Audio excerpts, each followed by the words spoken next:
नमस्ते सदावत सले मातृभूमि। हम लोग बात करने जा रहे हैं बंगाल की। जनरली मैं पॉलिटिकल बात नहीं करता हूं, लेकिन लीगो पॉलिटिकल पर ज़रूर चर्चा करते हैं। और अभी तक बंगाल के जितने एपिसोड मैंने किए थे वो सारे वो किए थे या तो ऑनरेबल हाई कोर्ट में वो मुकदमा लेकर गई थी, या फिर ऑनरेबल सुप्रीम कोर्ट में ममता बनर्जी पहुंची थी या उनके लोग पहुंचे थे। एसआईआर का मामला हो या फिर वहाँ पुलिस फोर्स की तैनाती का मामला हो, चुनाव आयोग के खिलाफ ममता बनर्जी का आंदोलन हो, और इसके अतिरिक्त आई पैक का मामला हो, ईडी का, सीबीआई का, ये तमाम एजेंसियों के मामले हों, इन सब पर हमने एपिसोड किए थे। यानी कि इन सभी पर हमने चर्चा की कि ऑनरेबल कोर्ट के अंदर क्या हो रहा है।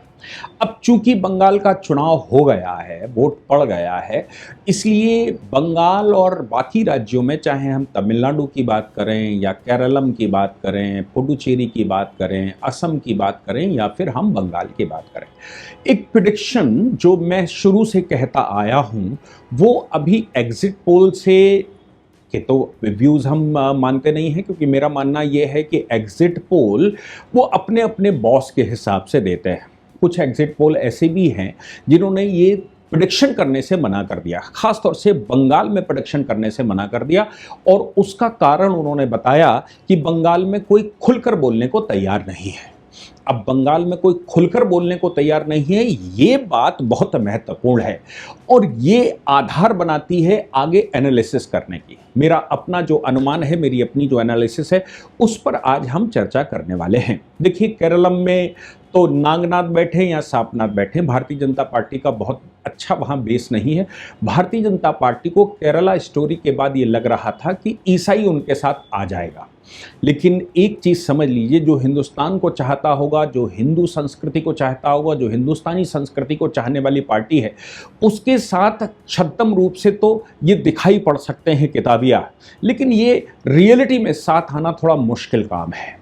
इसलिए वहाँ लेफ्ट हटकर कांग्रेस बैठ जाएगी तो कोई ताज्जुब की बात नहीं है, बीजेपी अपना बेस बढ़ाएगी, ऐसा लोग कह रहे हैं। लेकिन जो बहुत महत्वपूर्ण है वो है तमिलनाडु। तमिलनाडु में भारतीय जनता पार्टी का बेस बढ़ेगा, इसमें कोई शक नहीं है।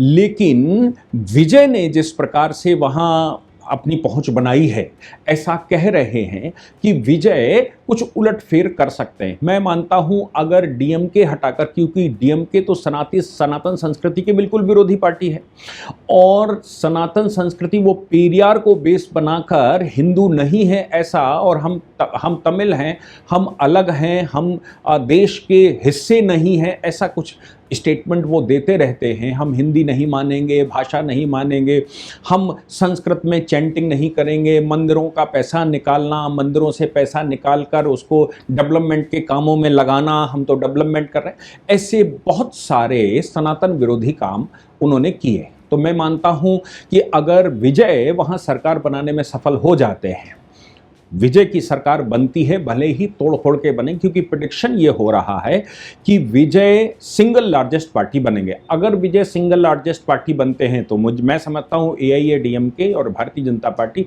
मिलकर उनकी सरकार बना सकते हैं। इसलिए तमिलनाडु में भी बड़े फेरबदल की आशंका है और आवश्यकता भी मुझे लगता थी। असम के चुनाव को लेकर कोई संशय किसी में नहीं था, क्योंकि हेमंत विश्व शर्मा जिस प्रकार से सरकार वहां चला रहे थे उसका प्रभाव बंगाल पर भी पड़ना स्वाभाविक था। इसलिए असम में जो कुछ भी चल रहा था, असम अपने आप में स्वीप करने की पोजीशन में है और हेमंत विश्व शर्मा फिर से सरकार बना रहे हैं, ऐसा भी लोग कह रहे हैं। मतलब ऐसा अनुमान भी था और वहाँ कोई डिस्टर्बेंस नहीं हो रहा था, इसका मतलब था कि सब ठीक चल रहा है। बाकी बचती है पुडुचेरी की बात, तो पुडुचेरी में एनडीए सरकार बनाने की स्थिति में है। अब बचता है बंगाल, जिस पर पूरे देश की सबसे ज़्यादा नज़र थी, क्योंकि ऐसा कहा जा रहा था 15 साल से लगातार सरकार में रहने की वजह से ममता बनर्जी अपनी पैतृक संपत्ति उसको समझने लगी है, और पैतृक संपत्ति में उनका एक फार्मूला है, और वो फार्मूला महिला और मुसलमान, डबल एम, महिलाओं और मुसलमानों के दम पर। इसलिए आपने देखा होगा कि उनकी पार्टी की जो कैंडिडेट होती हैं वो ज़्यादातर वो एक्ट्रेस लेकर आती हैं जो अच्छा गाती हैं, अच्छा बोलती हैं, और अच्छा प्रदर्शन से मतलब अच्छा उनका एक्सपोजर रहता है, उनको वो लेकर आती है। क्यों? क्योंकि वो बंगाल का चुनाव वो महिलाओं के आधार पर जीतना चाहती हैं, और दूसरा जो इन्फिल्ट्रेटर है, जो मुसलमान इन्फिल्ट्रेटर, चाहे रोहिंग्या हो या बांग्लादेशी हो, उसके लिए तो उन्होंने एसआईआर में कितनी लंबी फाइट लड़ी और कहां तक लड़ी। जब एनआरसी की बात चल रही थी, सीएए की बात चल रही थी, तब भी वो लड़ रही थी। और बंगाल ही एक ऐसा प्रदेश था जो लगातार सुप्रीम कोर्ट में आ रहा था, चाहे वो इनमें से कोई भी मामला हो। इससे ये आशंका लग रही थी कि ममता बनर्जी घबराई हुई हैं और उनको ये बात मालूम है कि 50-60 लाख, आप सोचो 50-60 लाख अगर इन्फिल्ट्रेटर वहां पर है, और ये मामूली बात में लोग कहते हैं कि 50-60 लाख से ज़्यादा इन्फिल्ट्रेटर वहां पर है जो भारतीय नागरिक नहीं है, जो बांग्लादेश से इलीगल इमिग्रेंट भारत में घुसकर आया, और बंगाल की सरकार ने सहयोग ना करके, केंद्रीय एजेंसियों का सहयोग ना करके उनको वहां सारे डॉक्यूमेंट्स बनाए। लेकिन एसआईआर जब इलेक्शन कमीशन ने अनाउंस कर दिया तो उस एसआईआर में 90 लाख से ज़्यादा, आप सोचिए 90 लाख से ज़्यादा वोटर संशय में आ गए। सब कुछ कोशिश कर ली, जुडिशरी को लगाना पड़ा, चीफ जस्टिस ने जुडिशरी पूरी झोंक दी। आप समझो कि सेंट्रल एजेंसियां, सेंट्रल फोर्सेस वहां झुक गई। पूरे मतलब एक एक गांव में एक एक कंपनी लगा दी गई कि भाई हड़काओगे धमकाओगे तो कहां तक करोगे। क्योंकि 2021 का चुनाव भी हमने देखा था, भारतीय जनता पार्टी 3 सीटों से 77 सीटों पर आई थी, और 77 सीटें ऐसी थी जिसमें से 69 सीटें ऐसी थीं। आप सोचो कि पूरे चुनाव में 69 सीटें ऐसी थी जिसमें मार्जिन बहुत कम था। अब मार्जिन बहुत कम था। अच्छा, इसके अलावा सीटें भले ही भारतीय जनता पार्टी की कन्वर्ट 2021 में ना हो पाई हो, लेकिन उनके वोट शेयर में 50 लाख वोट का फर्क था, केवल सिर्फ 50 लाख वोट। अब ये इन्फिल्ट्रेटर का अगर 50 लाख वोट निकाल दीजिए तो 2021 के चुनाव पर ही रिपीट करवा दीजिए, 2021 के चुनाव को रिपीट करवा दीजिए, उनमें से 50 लाख इन्फिल्ट्रेटर निकाल दीजिए, तो भारतीय जनता पार्टी और टीएमसी आमने सामने खड़ी हो जाती। लगभग 9 से 9.5% वोट मार्जिन था दोनों पार्टियों में 2021 में। और इस बार जब मैं कहता हूं 9.5%, 9.5%, 10% मान लो, 12% वोट डिलीट हुआ है, 12% डिलीट हुआ है, और मार्जिन उनके बीच में केवल 10%, 9.5%, 9.38% ऐसे करके। तो आप सोच सकते हैं कि अगर हम 2021 ही रिपीट करते हैं और कुछ नहीं करते और एसआईआर जोड़ देते हैं तो भारतीय जनता पार्टी की सरकार बन रही है, फुल फ्लैश बन रही है। और मजे की बात यह है कि 69 सीटें ऐसी थीं जिसमें मार्जिन 5000 वोट से कम था। 69 जो हार गई थी बीजेपी, या मैं कहूं दोनों पार्टियों की तरफ से, 69 सीटों पर मार्जिन 5000 वोट से कम था। अब हम अगर ये मान लें कि एक विधानसभा के अंदर 4-5 हजार इन्फिल्ट्रेटर्स के वोट हैं तो सरकार बन रही है, यानी कि 77 प्लस 69, 77 और 69 अगर आप जोड़ दीजिए तो कितना बनता है? मैं समझता हूं कि 77 और 69 जोड़कर अगर हम देखेंगे तो 150 के लगभग बनती हैं। 150 सीटें अगर बन रही हैं तो आप सोच सकते हैं कि जो प्रेडिक्शन कर रही हैं एजेंसियां कि 150 से 170 सीटें भारतीय जनता पार्टी की आएंगी, वो प्रेडिक्शन एनालिटिकल है। वो तो सर्वे के आधार पर बोल रहे होंगे जिनसे उन्होंने पूछकर उन्होंने बताया।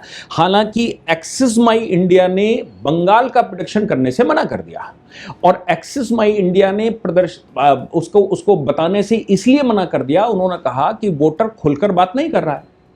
वोटर खुलकर, अब देखो, खुलकर अगर वो बात करता तो टीएमसी के लिए अगर वोट डाल रहा होता तो वो खुलकर बात करता, क्योंकि खतरा टीएमसी से है। अगर कोई व्यक्ति वोट बीजेपी को दे रहा है तो वो डिस्क्लोज नहीं करेगा, लेकिन अगर वो टीएमसी का समर्थक है, और यहां तक तो मैं कह सकता हूं कि जो बीजेपी को वोट देकर आया होगा उसने भी टीएमसी का नाम लिया होगा डर के मारे, या कहा होगा टीएमसी जीत सकती है, मैं पता नहीं सकता। तो एक्सिस माई इंडिया ये कह रहा है कि बंगाल के अंदर हम प्रेडिक्शन नहीं कर सकते क्योंकि वोटर बोलने को तैयार नहीं है। और वोटर खुलकर चूंकि नहीं बोल रहा है, हम 30 से 35% लोगों का अटेंडेंस सर्वे करते हैं और वोटर कुछ भी कहने, इलेक्शन के मामले में कुछ कहने को तैयार नहीं। अगर इलेक्शन के मामले में कुछ कहने को तैयार नहीं है तो हम प्रेडिक्शन नहीं करेंगे। मेरी एनालिसिस ये कहती है कि ये वोटर वो है जो वो कह रहे हैं 30% वोटर बोलने को तैयार नहीं है, हम 30-35% का सर्वे करते हैं जो बताने को तैयार नहीं है, वो वोटर है जो कि भारतीय जनता पार्टी का है। क्योंकि टीएमसी का वोटर ये कहने से गुरेज नहीं करेगा, टीएमसी का वोटर पीछे नहीं हटेगा, क्योंकि खतरा टीएमसी के लोगों से है। हर बार दंगा टीएमसी के लोग करते हैं, टीएमसी के लोग वहां दंगा बवाल करते हैं। और इस बार चुनाव में दंगा नहीं हुआ, एक आध छुटपुट घटनाएं छोड़ दीजिए जो तो बड़े बड़े अच्छे प्रदेशों में भी होती हैं, तो एक आध छुटपुट घटनाओं को छोड़कर बंगाल में किसी प्रकार का कोई वायलेंस नहीं हुआ। इसका मतलब यह हो गया कि जनता एक तो रिटेलिएट कर रही है, दूसरी बात उनको भरोसा हो गया। क्योंकि मैं शुरू से कहता आया, पिछले 6 महीने से यह बात कह रहा हूं कि जिस दिन बंगाल में लोगों को भरोसा हो जाएगा कि उनके प्राण सुरक्षित हैं, वो सरकार बदल सकती है और मैं जीवित रहूंगा, यानी कि सरकार बदलने के बाद भी या वोट नहीं मैंने टीएमसी को दिया तो भी मैं जीवित रहूंगा, ये बात फेवर में जाती है बीजेपी के।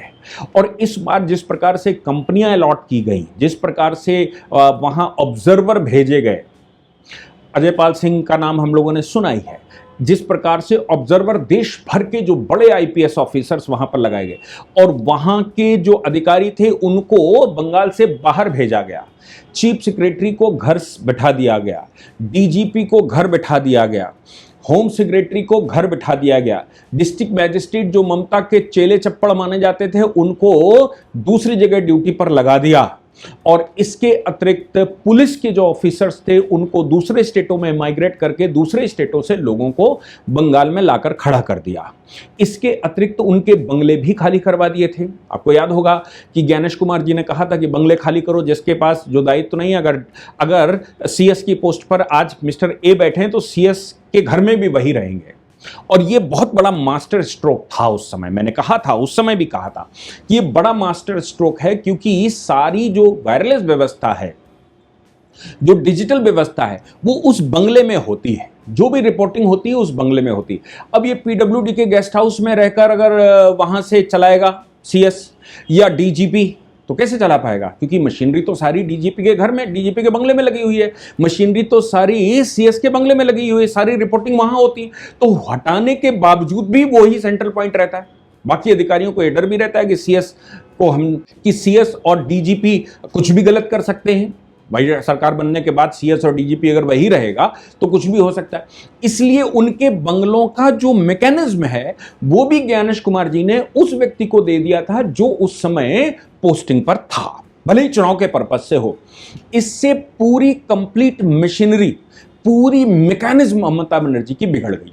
और इससे पहले घटनाएं, आरजी कर हॉस्पिटल की घटनाएं, महिलाओं के साथ वहां गलत होने की घटनाएं, दलितों आदिवासियों के ऊपर गलत अत्याचार होने की घटनाएं, जहांगीर जैसे गुंडों की महिलाओं के साथ ये सब कुछ, शारदा घोटाले का मामला, प्रेसिडेंट वहां गई और प्रेसिडेंट को ममता बनर्जी के द्वारा उल्टा सीधा कहना, प्राइम मिनिस्टर वहां गए, उनके प्रोटोकॉल का भंग करना, वहां जब एसआईआर हो रही है तो लगातार दंगे करने की कोशिश करना, जुडिशियल अफसर्स को गिरफ्तार करना या उनको कॉन्फिस्केट करना, ये पुराने बिहार की याद दिलाता है जो लालू प्रसाद यादव का बिहार हुआ करता था। लेकिन इस बार पूरे चुनाव में जो हिंसा रहित चुनाव हुआ, उस चुनाव ने पूरी गणित बता दी है। अब आप समझ लीजिए कि जैसे मैंने कहा कि 77 सीटें थी बीजेपी की, 69 सीटें ऐसी थी जहां मार्जिन बहुत कम था, और टोटल जो दोनों के बीच में मार्जिन था वो 9.5% के लगभग था। तो 12% तो वो डिलीट हो गया एसआईआर में जो चला गया। अब 12% अगर एसआईआर में चला गया और वोटिंग 92% हो रही, यानी कि लोगों को ये विश्वास हो गया कि वोट डालो भैया, बदल रही है सरकार, बदल दो। 92% वोटिंग, 12% डिलीट होना और 10%, 9.5% का केवल मार्जिन होना, और इसके अतिरिक्त वहां लोगों के द्वारा ये खुलकर न बताना कि मैंने वोट किसको दिया है, वो सारा बीजेपी का वोट है। मैं समझता हूं 150 से 170 का आंकड़ा जो लोग भी दे रहे हैं, वो आंकड़ा सबसे परफेक्ट बनता है। और इस बार सरकार असम छोड़कर, असम और पुडुचेरी छोड़ दीजिए, इनमें सभी में सरकार बदल रही है। और बंगाल में सरकार बदलना भारत की डेमोक्रेसी के लिए मैं समझता हूं सबसे महत्वपूर्ण है, क्योंकि वो बॉर्डर एरिया है। और तमिलनाडु में सरकार बदलना तमिल सनातन के लिए बड़ी जीत होगी। जय हिंद, जय भारत, वंदे मातरम।